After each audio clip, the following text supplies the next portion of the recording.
ამერიკის ხმის მიერ გავრცელებული ინტერვიუების პატარა კოლაჟი მინდა შემოგთავაზოთ.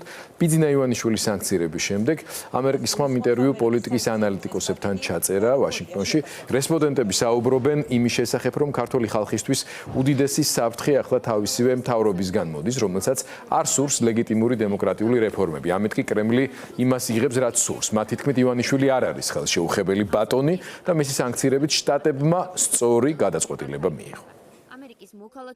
ქართული ოცნების ლიდერებმა დიდი დრო დახარჯეს ჩვენთვის იმის მტკიცებაში, რომ ეს არასდროს მოხდებოდა, რომ ეს ყველაფერი ცარიელი მუქარა იყო. მაგრამ სიმართლე ისაა, რომ ეს მოხდა და ეს ნიშნავს, რომ ივანიშვილი მოწყვლადია. ვფიქრობ, ყველაზე დიდი შესაძლო გავლენა ამ სანქციებისა ისაა, რომ ამას შეუძლია აჩვენოს, რომ არსებობს სიზუსტე, რამაც შესაძლოა გააჩინოს სხვადასხვა ბზარი და ნაპრალი ქართული ოცნების ლიდერებს შორის. იდეა ისაა, რომ თუ მათ სურთ დემოკრატიულ პროცესში მონაწილეობა, ახალი არჩევნების ჩატარებაში მონაწილეობა და წინ წასვლა ცხადია, ყველაფერი შეიძლება შეიცვალოს.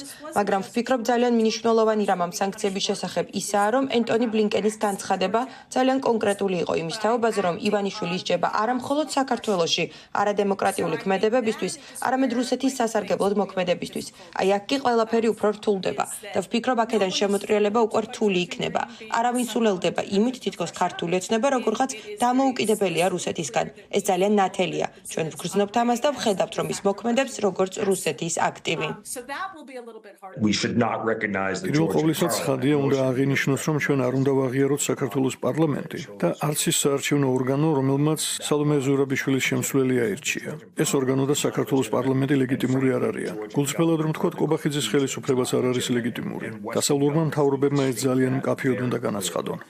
ასევე ვიტყოდი, რომ ელჩებმა ევროპიდან და შეერთებული შტატებიდან, რომლებიც თბილისში იმყოფებიან, ხარი უნდა დაუჭირონ პრეზიდენტ ზურაბიშვილს. შესაბამისად, საერთაშორისო ლეგიტიმურობის, საერთაშორისო აღიარების გარეშე, ქართულ ოცნებას აღარ დარჩება სხვა გზა ხელახალი არჩევნების ჩატარების გარდა. ვფიქრობ, რომ რა თქმა უნდა, ქართველი ხალხისთვის უდიდესი საფრთხე ახლა თავისივე მთავრობისგან მოდის, რომელსაც არ სურს ლეგიტიმური დემოკრატიული რეფორმები. ამით კი კრემლი იმას იღებს, რაც სურს. გააკონტროლოს, რას მოიმოქმედებს ან არ მოიმოქმედებს საქართველო და შეაჩეროს საქართველოს განგრძობითი სულა დასავლეთისკენ. ესაა საფრთხე, რაც ქართული ხალხის წინაშეა.